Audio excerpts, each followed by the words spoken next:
Hello and welcome back to another amazing episode of Sports Talk with Dad. I hope every single one of you had a great 4th of July. As always, my name is Kyle, and I cannot call this Sports Talk with Dad without the man sitting next to me, a man who is clearly addicted to sugar, my dad, Tim.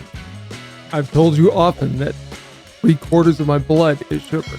It clearly shows. You want to share with the audience what you decided you needed before the show? My sugar dropped off, so I needed something to replenish it. So I had Ho-hos. a little Debbie snack cake. Or ho-hos. I don't think she calls them ho-hos. I think they're like cake rolls. They're different. The fact that you know there's a difference between that stuff is proof enough for my point. We don't have any of the fruit chews that I like, so any port in a storm. Absolutely ridiculous. Am I overweight? Am I diabetic? No, but you act like one with how much sugar you take in. My sugar dropped, so I need to grab a candy bar. Yeah, that's sad if you're not a diabetic that you have to do that. I grew up in the 70s and 60s. Is that the excuse? Everything we ate was sugar. We had sugar smacks. I did too in the 90s. In the 90s, you could argue it was worse than the 70s. Frosted Flakes, which I put sugar around, by the way. Yeah, I know you do. Yeah. I know. Absolutely insane. We had something amazing happen, though, away from your sugar addiction, because amazing is an awesome word. And this actually truly is amazing. We had a perfect game in Major League Baseball yet again. Do you know how excited I was to get that notification and realize the pitcher was still in the game? I would say shocked more than excited. Very shocked. Absolutely very shocked. Jermaine was the Yankees pitcher who ended up getting it. Jermaine, go. Thank you. Jermaine. He ended up getting the perfect game for the New York Yankees, which is crazy that we saw one. I didn't think we'd ever see a perfect game again. Well, considering what happened to the NL or the LA rookie, first time ever on the mound in the major league. NL rookie, Dodger rookie. Yeah, Emmett, I think is his last name. Well, he goes 6 in a no-hitter. 6 in a no-hitter. There's a chance for more immortality because he'd be the only person to ever have his first start be a no-hitter. And at 89 pitches, they pull him. There's no reason on God's green earth that you pull a pitcher. I don't care if he would have had 100 pitchers. If he's at a no-hitter into 6, let him go until he gives up a hit. The fact that we have a pitch count is crazy to me. I don't get it.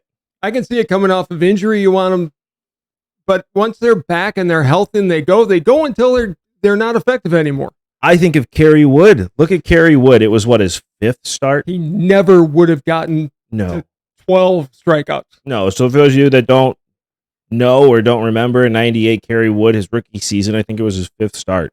I'm not even kidding. I think it was his 5th start. He threw 20 strikeouts in a game, and he forever lives on in immortality. Like we've literally gone from, okay, the pitcher's ready to go. Like if you call him up into Major League Baseball, he's ready to go. Major League Baseball is the only sport where you have a player that makes it to the big leagues and you still say they're not ready. Which is ridiculous. I mean, the expectation should be if you're a starting pitcher, and to your point, when starting pitchers were the stars of the game, a starting pitcher expected to go 9 innings. Right. I don't know what the numbers were back in the 70s or the 60s, but they had to be astronomically more complete games than they are now. I can tell you the numbers on what they were. I looked this up because it was curious to me when we have a perfect game, right? Our only no-hitter of 2023 so far. Probably will end up being our only only no-hitter of 2023. First perfect game since 2012, I believe. Right.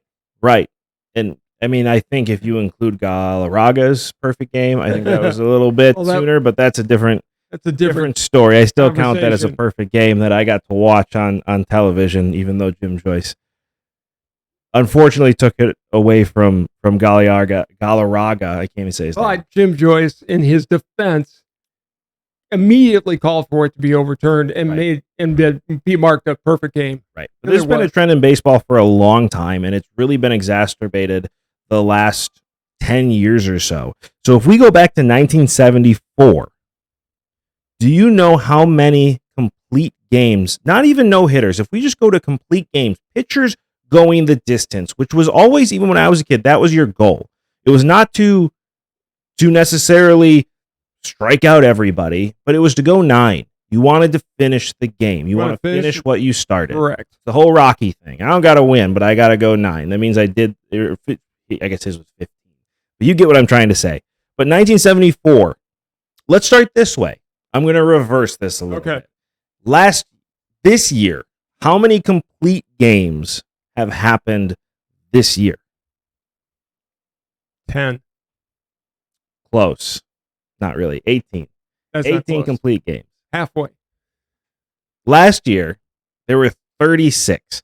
And so we're on pace this year to have as many complete games as last year. If we go back to 1974, do you know how many complete games they were? Take a wild guess. 750. 1,089. Okay, that surprises even me. It was an outlier of a year in 1974. If you look at 10 years prior and 10 years after, you're right in the same ballpark. It was about 700 a year was the average per decade. But in 74, there was 1,089 complete games. In 94, there was 255. It's gone down into what 2014 was 118, and now we're having about 36. You know how many the record for complete games in the live ball era? Because the record's 1800s, like 75 complete games, which is just, it was a different game. But if you look in the live ball era, so since 1921, what is the record for the most complete games in a season? So Denny McLean won like 30 games. I'll give you a hint. I already said the number. You did? Yeah, I wasn't listening. 32. I don't know. 36. The record for a single season, most complete games. Bob Feller, 36 complete games. I know you're not a Bob Feller fan, but 36 complete games was the is the single season record. And that was how many were thrown last year total. The leader in complete games this year, he's the only pitcher to have this many, is 2. Who is that? Nathan Eovaldi. You look at last year, the leader was 2. You look at the year before, the leader was 2. The year before that, the leader was 3. I put some of this on the pitchers themselves. They've got to look at the manager and go, if you come out and try to pull me, I'm going to punch you in the mouth. You can't blame kids for listening to their manager. It's their arm. It's their career. They own it. At some point, you have to step up and go, I'm going 9. I understand that. And I call it the council mindset where no matter what, and I look at Corbin Burns, had a no-hitter into the 8th inning, right, and he got pulled. Not only did he not get the no-hitter, the Brewers used it against him in the contract negotiations. Right. Pitchers are not treated like people anymore. And I know that's a ridiculous thing to say, but it's true. Baseball has been destroyed by Moneyball. Billy Beane destroyed baseball for the good of his own team, which is absolutely true, which, by the way, will change in Vegas.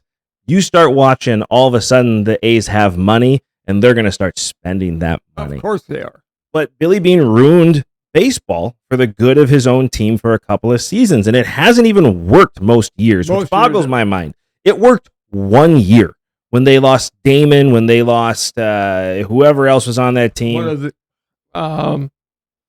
One of the Canseco's was on that team. Yeah, right. I don't know. I don't even know if he was on that team at that point. Not Jose. His brother, I think, was on that team. He was on the Moneyball team and then was released. It was a whole thing. But if you look at that worked for that year to get them into the playoffs, only to get destroyed, by the way, in the first round of the playoffs. And it hasn't worked for them since. They've been a losing organization ever since. Worst statistic in baseball, WAR. Yeah, who cares? Wins above replacement. Yeah. I don't care what you did, what the guy before you did. I care about what you do. I don't understand statistics in general in baseball. Just play it by the eye. Yeah, that guy's great. The only stat for a pitcher that should matter is ERA, wins, losses, and WHIP. How many strikes versus walks he's having. Other than that, or balls, I should say.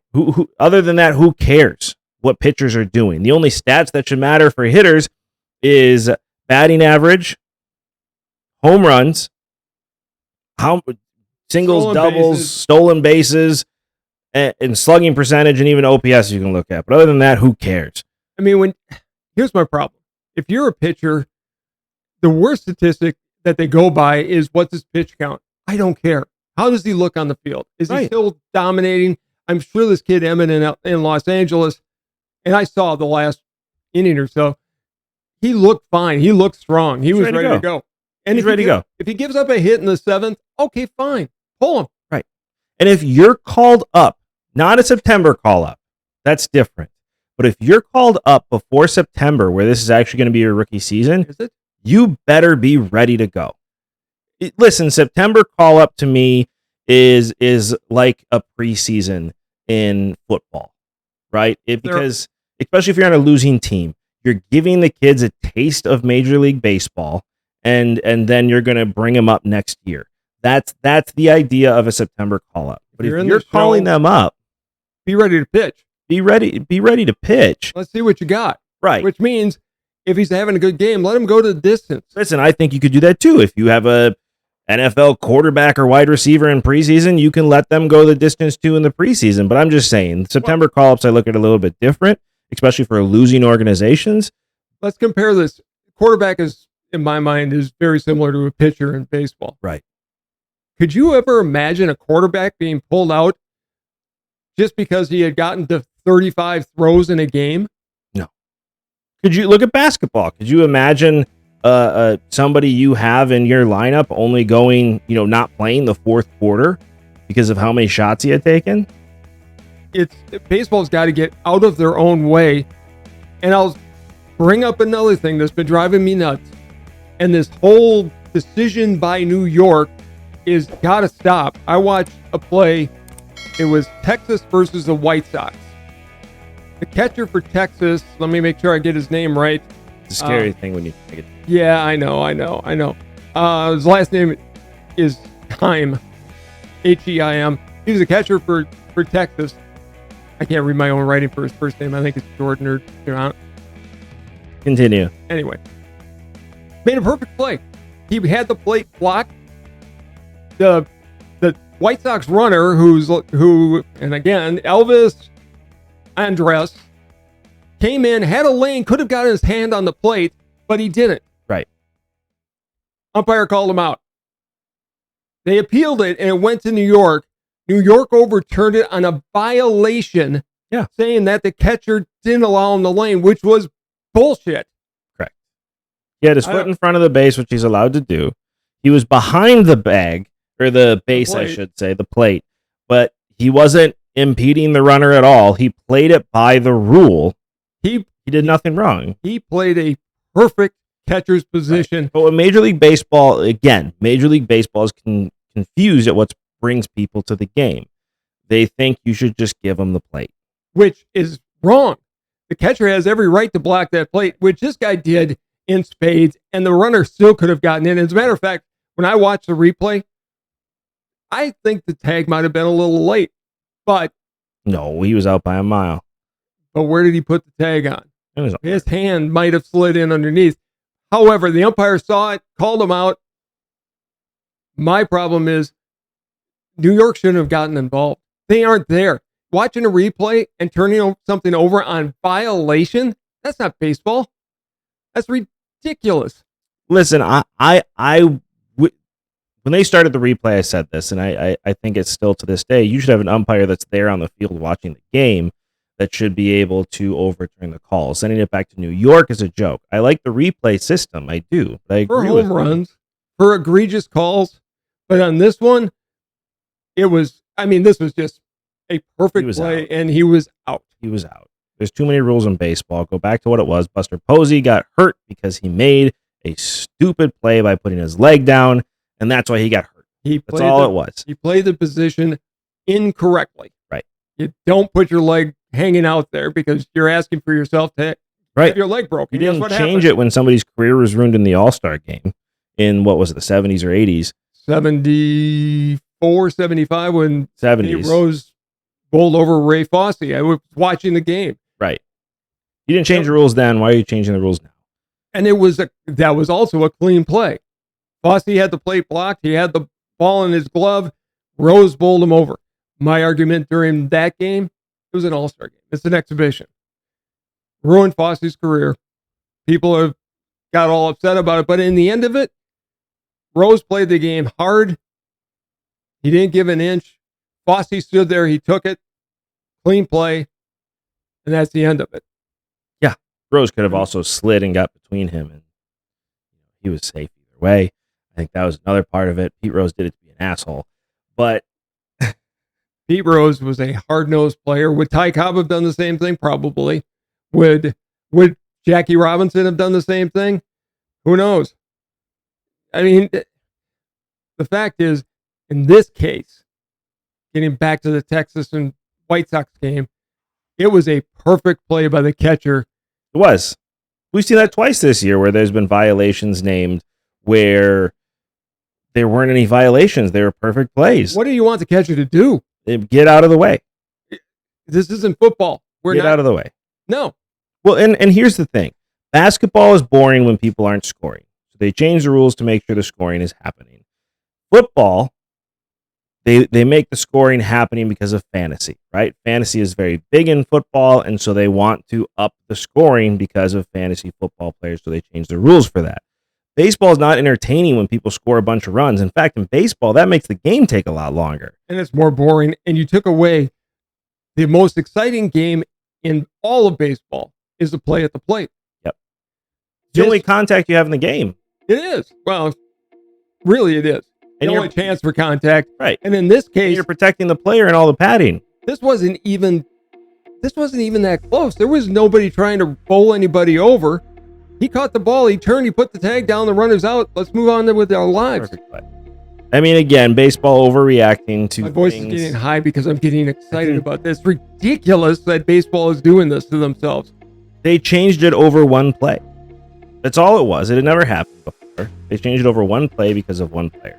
Baseball is trying to be politically correct and woke, and it needs to stop. I go back to being I think hard-nosed. That's a huge stretch. I don't think it's considering the change was made over 10 years ago now, or about 10 years ago now. How long is political correctness come in? It's the same thing. Again, that's a stretch. That's you just being you. That's not. It may be this much of a stretch, but it was them protecting a MVP player is what it was. There's nothing to do with anything else other than protecting an MVP player and changing the rules because of that. No, that's all that was. No, it was baseball overreacting and Bud Selig again being a bad commissioner. He wasn't. And overreacting. He was the commissioner during that. He was. Nice try. But Manfred's taking it to a whole other level. It's the same rule that Bud Selig put into place. You are not helping yourself in any of this. Because this is ridiculous that it's even consideration. I'm just saying, if you're going to have an argument, you or I are on the same side of this argument, and we're arguing because you're making no sense with your argument. Baseball is getting to be too polite society. I want to see hard-nosed baseball. Yeah, I agree. But leave it alone. It's them protecting arms. It's them protecting investments for no reason. It's not understanding who their stars are. It's overreacting because of a player that was your MVP, who, by the way, got healthy and came back and was an MVP again. It has nothing to do with anything else. It has to do with two back-to-back bad commissioners making rules to protect investments. He was a bad commissioner.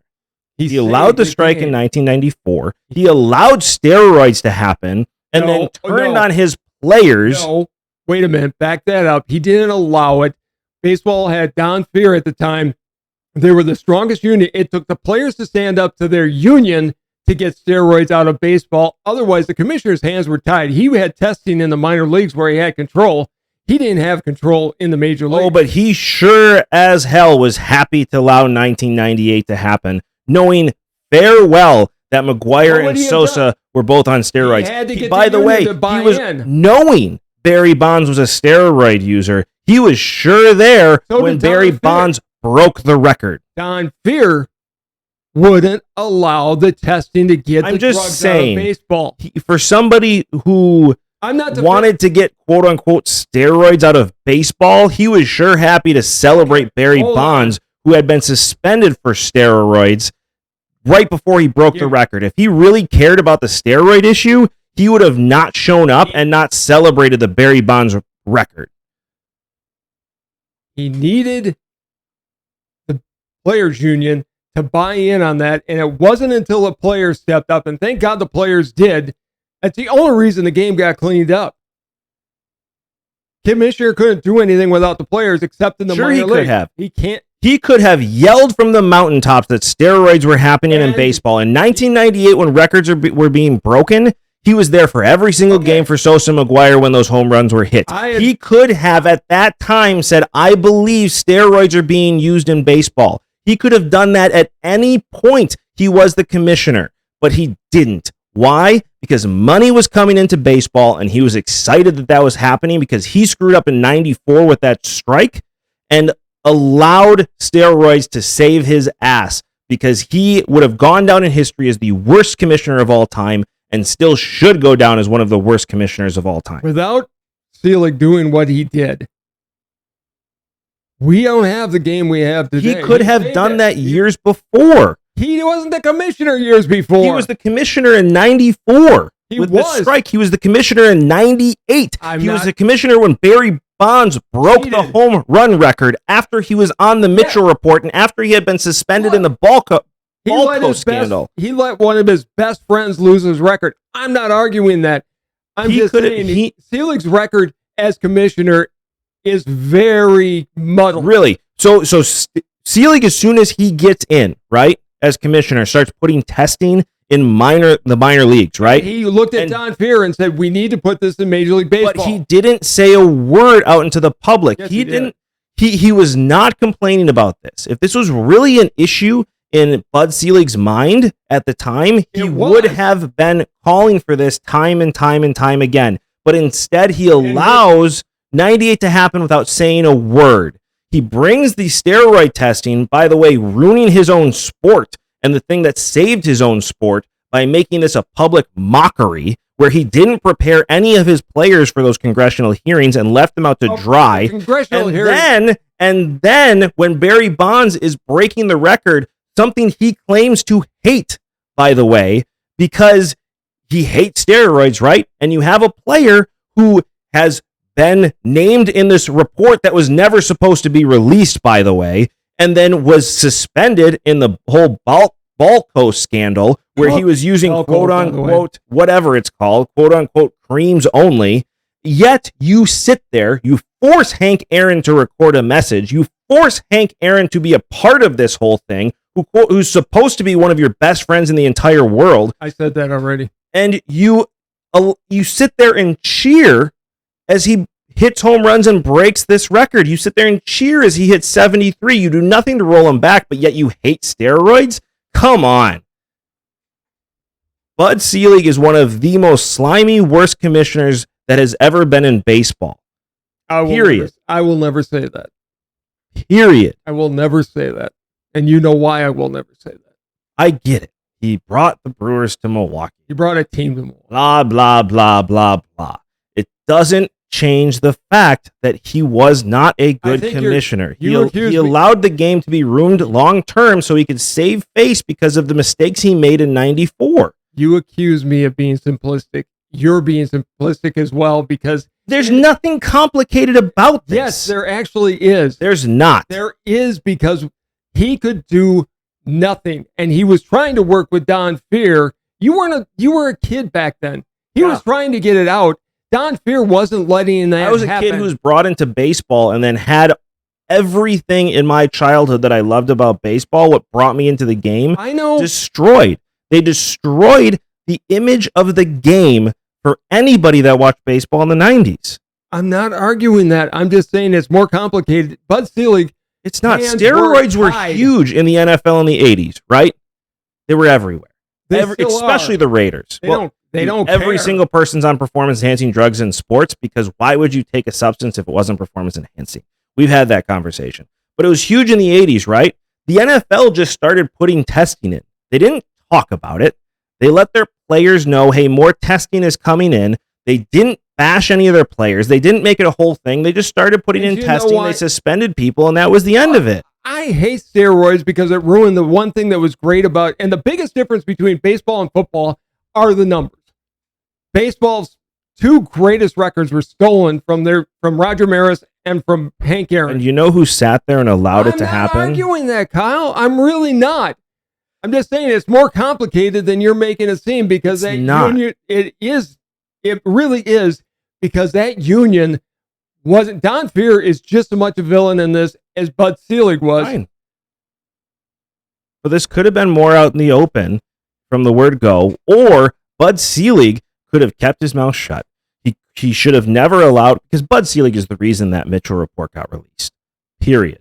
But Sure. you can never tell me anything else. Bud Selig leaked that on purpose and destroyed his own game that he claimed to love. At the same time, he also saved it by He didn't regionalizing. save it. He did, because he brought billions of more dollars in.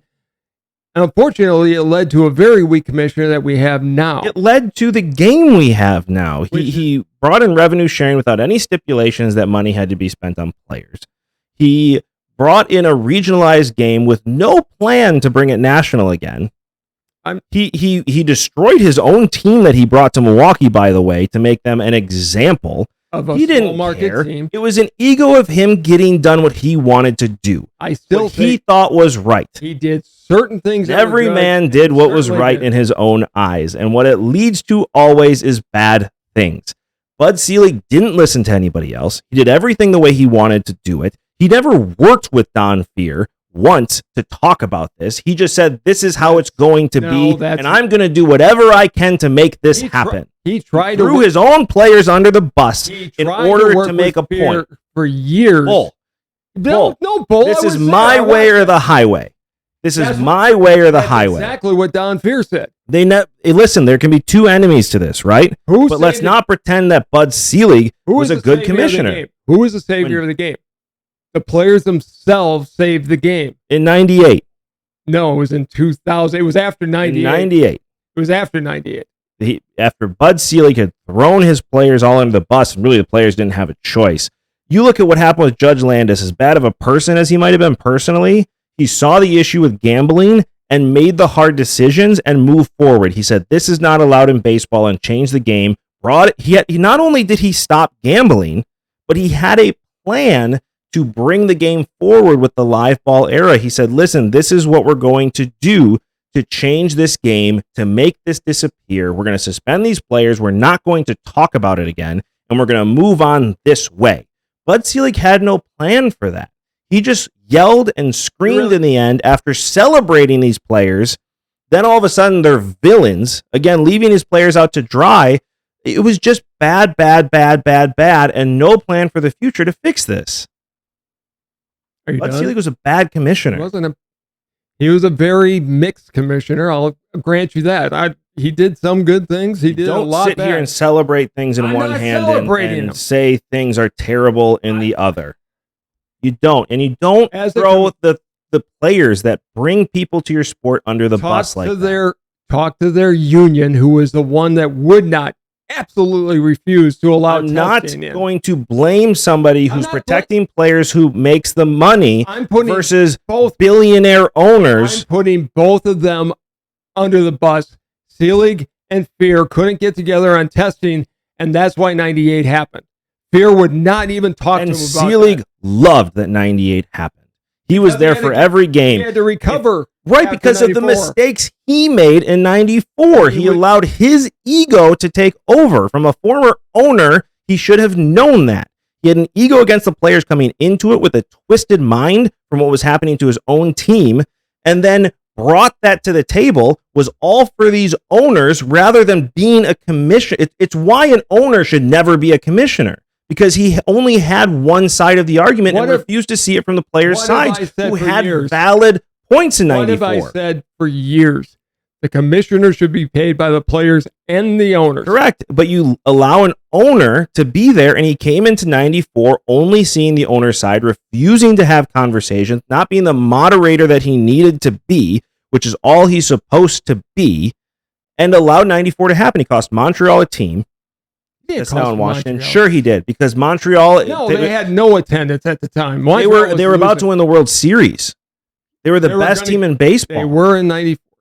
And that would have changed the franchise. You're going to blame him for what happened in 82 when there was 81 when there was another strike that cost. I'm going to blame him for Tony Gwynn not getting 400 in 94. Because it all happened in 94. In 81, he was an owner. So, okay, even worse. This is more to my point, actually. Thank you. Because in 81, he saw a strike where he was an owner. He was on the owner side. He was completely against the players in that situation. So he brought those same biases into 1994 when he had to do negotiations and he canceled the World Series. He is the same as commissioner of every sport because every sport. It's not true. It is too. Look at Roger Goodell. Whose side is he on? Was there a strike? In 87. When Roger Goodell was there was conversations of a strike in the early 2000s. And what happened? Did players sign a horrible... they signed a contract that was horrible for their own interest, but because of... But Roger Goodell had a plan coming in. He had the leverage. He had a plan coming in. Leverage. That's all he had. Right. He had a plan. He had a plan coming in. He didn't have biases. Yes, he works for the owner and they should be paid for the same time. They're paid by both players and that. But the union leader came in and they worked together to come up with a plan and play wasn't stopped, right? Was it? No. In fact, free agency got greater. The salary caps have continued to get larger, which has led to players getting more money. Right. The TV contracts. Who's negotiating the TV contracts? The commissioner. So it continues to grow. So your argument on that is ridiculous. I don't have... Look, I'm the one who said Selig's not all good. He's not good at all. He was terrible for baseball. He ruined baseball. He also led to Moneyball being a bigger thing. He also led to... Yeah. That's a stupid argument. I was going to say, can we talk about Wrigley North? Because we're going to be going around and around on this for several hours yet tonight. You've yet to... I don't understand your opinion at all. I really don't. I don't know how you can see it one way or the other. Baseball was about to be bankrupt. He actually... And then steroids saved the sport, which Bud Selig allowed to happen. No, he was part of it. Don Fear was just as guilty, if not more guilty of what happened in that steroid era. Because he absolutely, positively refused. He's the reason the players' fault for doing all that they can to be the best that they can be within the rules. You're right. He was the face of the players. The players are the ones who stepped up and went, no, we're cleaning this up. Right. So we don't have another Brady Anderson. So we don't have the Bonds of the world out there anymore. And so we don't have... Just saying, the commissioner that celebrates that stuff. Can we talk about Wrigley North? Turns on his players. Can we talk about Wrigley North? Thank you. So I was talking to somebody today. I was at a store. The guy was just beside himself because the Cubs fans are coming to American Family Field to watch the Cubs Brewers series. They always do. When the Brewers first got the new stadium, that was the only time they sold out games. My point to him was, number one, I don't believe it's the Brewers fans selling their tickets to Chicago. No, Brewers fans aren't buying tickets to begin with. There's a ton of Cubs fans in Wisconsin that love to go to those games. Right. Two of them are sitting across from each other right now. I am of the era where I can be a Brewers fan and a Cubs fan. I didn't say anything. I know, but usually do. I get it. We've explained it. It makes sense. It does. But when you pick the side, you pick the wrong side. But for people in Wisconsin to complain that half of their stadium is filled with the opposing team's fans, look at the geographics of it. It's not Brewer fans selling their tickets. And if they do, shame on you. That's on you then. Nobody complained when the Packers fans sold all their tickets to Lions fans last year. Actually, they did. But when in the end, everybody went, well, okay, that's what happens. It'll never happen again, I bet. That's not true. That'll happen a lot this year. Depends how bad the Packers are. It'll happen a lot this year. There's no point sitting out in the cold if your team's bad. There are a ton of Cubs fans in Wisconsin that buy their tickets, go to the game. My only thing is... Well, you go down south of Milwaukee, especially if you get down to Racine, what is 45 minutes away? Racine, Kenosha, State Line, it's all Cubs fans. Right. My only thing is both sides on this. If you're going to a game, have some fun going back and forth. Just don't get stupid about it. They always do. I Brewers know. hate Cubs fans, and I don't Packers- know why. I mean, Packers we're and- loud and obnoxious, but Packers and Bear fans, for the most part, can go to a game in each other's stadium, have a good time. Packers and Bears fans can be friends after the game is over. During the game, it's a very heated rivalry, and we're not a big fan of each other. But afterwards, yes, Packers and Bears fans But can they get can along. sit in each other's stadium and they can sit there safely. Yeah, no, It's- fights are going to break out it's unless a Packer fan goes to Chicago and is being a jerk, or a Sure. Bears fan goes to Lambeau and is being a jerk. Then all At bets that are point, off. I mean, you're a guest and you're not acting the way you're supposed to as a guest. You get what you deserve.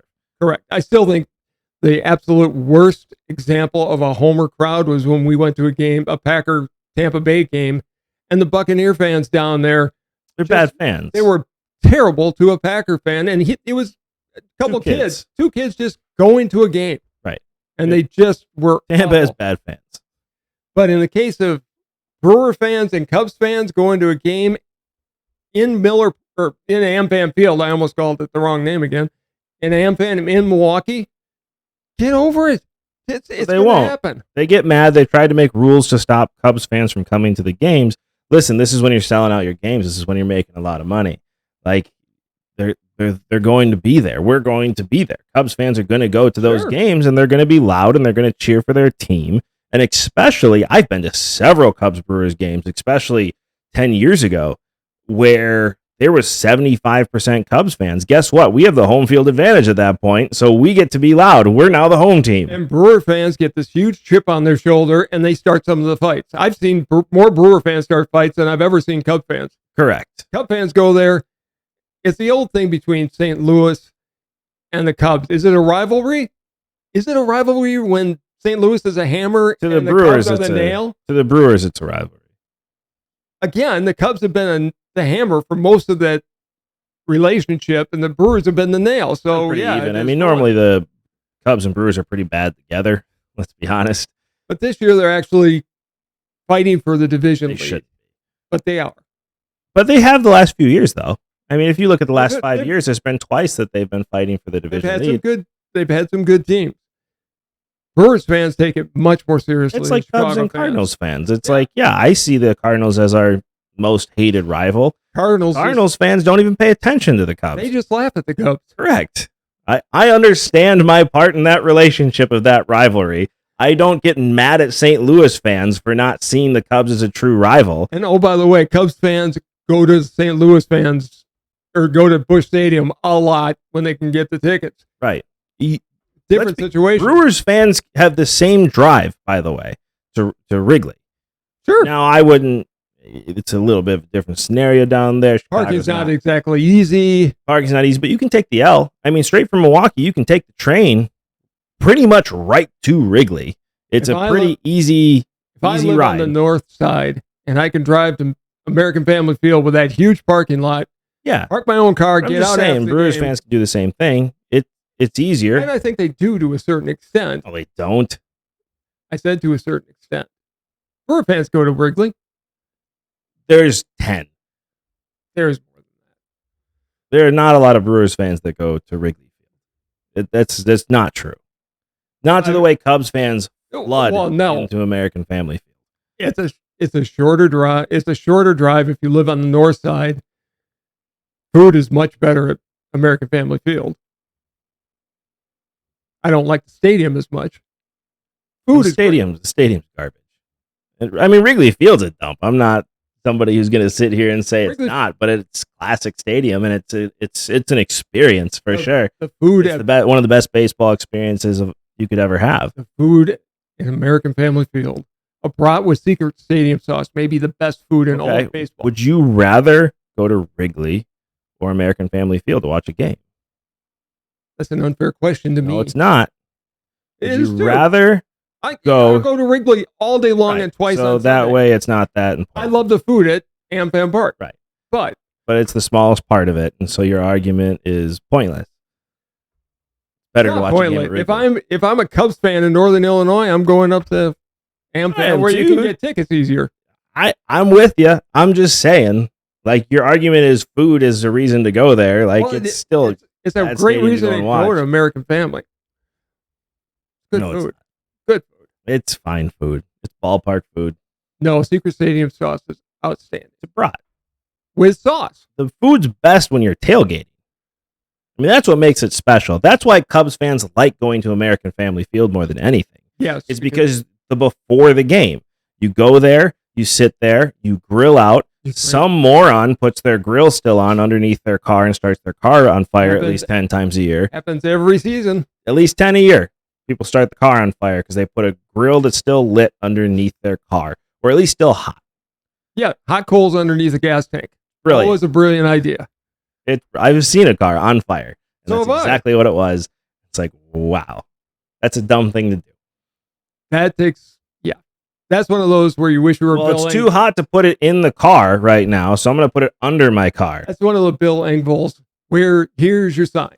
Yeah, but even after the game, it sucks to get out of that parking lot. It really does. And oh, by the way, But you just sit there and wait. there are charcoal barrels at the end of every aisle. People just being lazy. Yeah, and then they get what they deserve. What is our theme? People get what they deserve.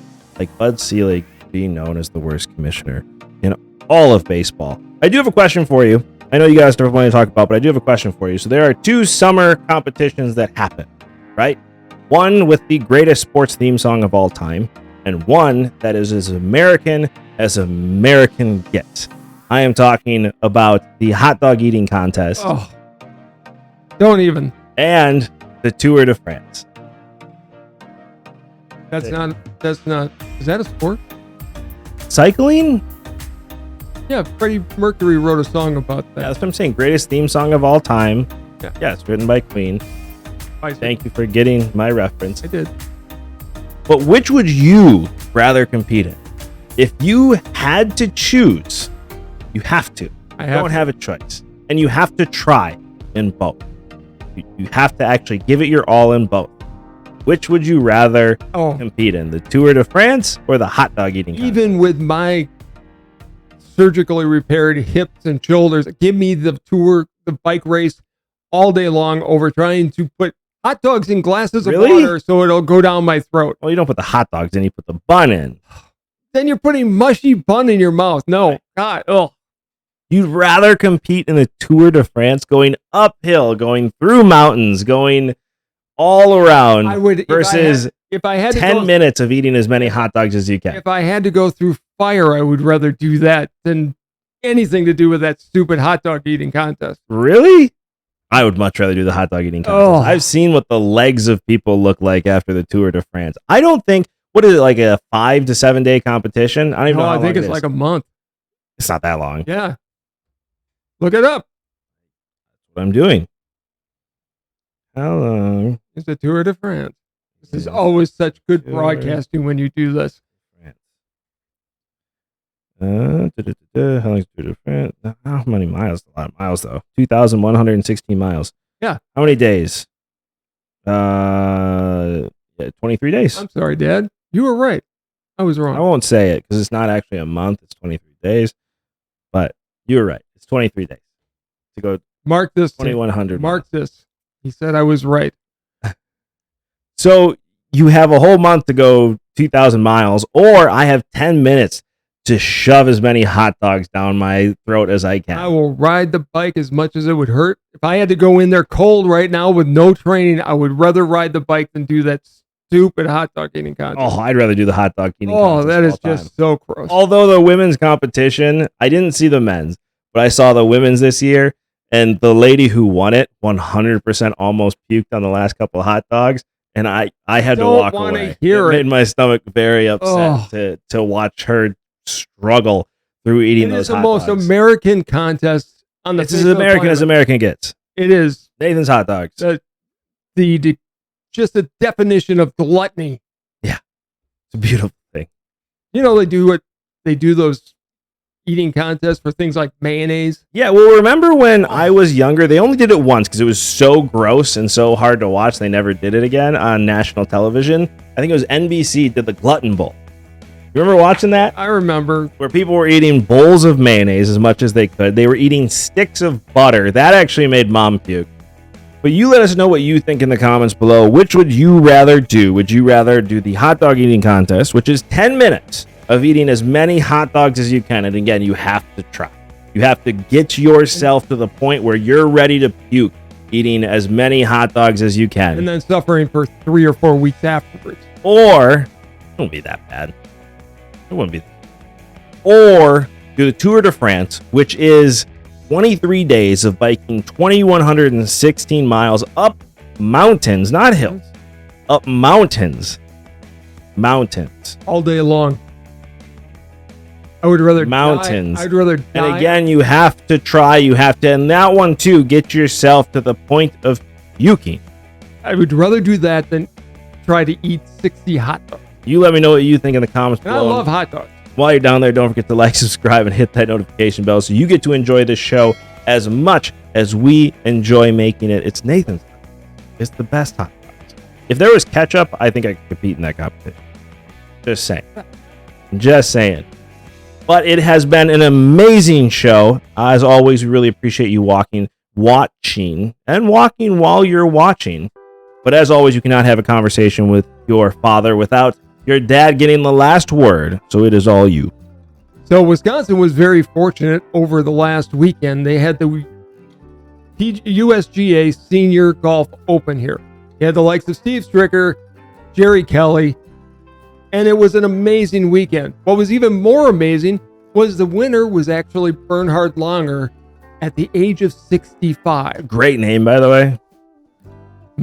Two-time Masters champion. Sounds like a former king. In golf, he's close. He now owns the record with 46 titles as a senior. He beat Hale Irwin, who was previous record holder at 45. But he dominated that tournament. Nobody else was even close. You had Stricker, who had won the first 2 majors. Jerry Kelly was right there. It was played at Century World, which is in Stevens Point, Wisconsin, a gorgeous course. Which Kelly and Stricker are both from Wisconsin. Yes. Stricker's from Edgerton. Jerry Kelly's from Madison. They played together for years. They played together on that course as kids. It was a little bit tougher this weekend. That was a diabolical course. Well, on top of the smoke. That cleared out by Thursday. Did it? Yeah. But Bernhard Langer, who is he is a lot of ways like a Tom Brady and a Tiger Woods, who really takes nutrition and training. Gary Player's another one. His body is in amazing shape at all time. He barely used a driver all weekend because he wanted to get in the fairways rather than end up in that gnarly rough they had. But congratulations to Mr. Langer. Turned pro at the age of 15 years old. He had graduated high school, became a pro. I think he's won 120 some tournaments worldwide. Wow. Just an amazing weekend. He was at 9 under par, I think, was the winning, and the next closest was 5 or 6 under. So it wasn't even close. Well, not only that, he walked up with Jerry Kelly. Oh, that was a class act. So Langer, traditionally the champion, gets the walk up solo up the final fairway. In this case, because he understood where he was, he understood Jerry Kelly's mom was there, who was in her 80s and 90s, which he looked at Kelly and had him walk up with him so he could get the same cheers. It was because it was in Wisconsin where Jerry Kelly's from. It was just a class thing to do. Another class moment was Jerry Kelly hugging his mom off the course, and his mom, like I said, I think is in her 80s. In her 90s. Is she that old? But it was just a great weekend, great family weekend. And congratulations to Bernhard Langer for winning the U.S. Senior Open at the age of 65. I want to win the U.S. Senior Open. Yeah, you and me both. I also want to win the lottery, but I think this is great of a chance of that. I think there's more of a chance of winning the lottery than me ever playing on a senior court. I've tried. At this point. I think I told you way back in the day, I got to play Black Wolf Run, the river course, and it was right after the Women's U.S. Open was there. I shot an 89 that day, and it was from the blues. It was by far the best round of golf I've ever played in my life. The greens the lightning is probably a pretty apt description. It was just, you touch the ball and it just goes. Well, hey, you and I, with you going through physical therapy now, we have a goal. By next Father's Day, you'll be out on that golf course with me again. I was at physical therapy today. They have a sports specialist that is going to evaluate me, take a look at whatever's left of a golf swing I've got. Good. Just to see if they can get the mechanics so I can even, do the exercises so I can hopefully try to play again in another year. It's amazing, folks. He listens to me, starts working out, gets with a trainer, and all of a sudden, he is feeling much better. No, It's like I'm always right. No, it was hurting very bad, and my doctor said you need to get into physical therapy. So, yeah, he said what I've been saying for years. Again, it's like I'm always right. But Thank you you're not. so much for watching.